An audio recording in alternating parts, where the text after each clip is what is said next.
Hi hello வணக்கம் மக்களே. நம்ம இப்போ சுவையான ராகி பக்கோடா எப்படி செய்கிறதுன்னு பார்க்கலாம் வாங்க. 1 கப் அளவுக்கு மாவு எடுத்துருக்கிறேன், ராகி மாவு. நீங்களும் எடுத்துக்கோங்க அந்த அளவுக்கு. ஒரு கைப்பிடி அளவுக்கு பொட்டுக்கடலை எடுத்துருக்கிறேன், கொஞ்சமாக பெரிய வெங்காயம், வெள்ளைப்பூண்டு, பச்சை மிளகா, கருவேப்பிலை கட் பண்ணி எடுத்துருக்கேன். எண்ணெய் நல்லா ஹீட் பண்ணிக்கலாம், கொஞ்சமாக சோம்பு சேர்த்துருக்கேன். அதையும் கொஞ்சமாக எண்ணெய் சேர்த்து நல்லா மிக்ஸ் பண்ணி விட்டுக்கோங்க. அதாவது சப்பாத்தி மாவு பதத்துக்கு பிணைஞ்சிக்கணும்.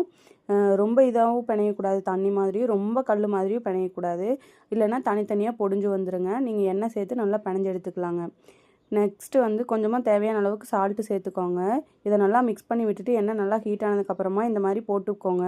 அதாவது எப்படின்னா சின்ன சின்ன தட்டுவடை சைஸுக்கு போட்டுக்கோங்க. அப்போ தான் நல்லா மொறு மொறுன்னு வருங்க. இது வந்து டேஸ்ட் வைஸ் செம்மையாக இருக்குங்க. எனக்கு இது ரொம்ப பிடிக்கும். நல்லா மொறு மொறுன்னு வரணுன்னா நீங்கள் சோடா உப்பெல்லாம் சேர்த்துவீங்க. இதெல்லாம் எதுவுமே சேர்த்த வேண்டியதில்லை. எண்ணெய் ஊற்றி பண்ணிங்க, அப்போ தான் வந்து மொறு மொறுன்னு வரும். லோ ஃப்ளேமில் வச்சுக்கிட்டு இதை நல்லா எண்ணெயில் நல்லா மலை மாதிரி தூவி விட்டுக்கலாம்.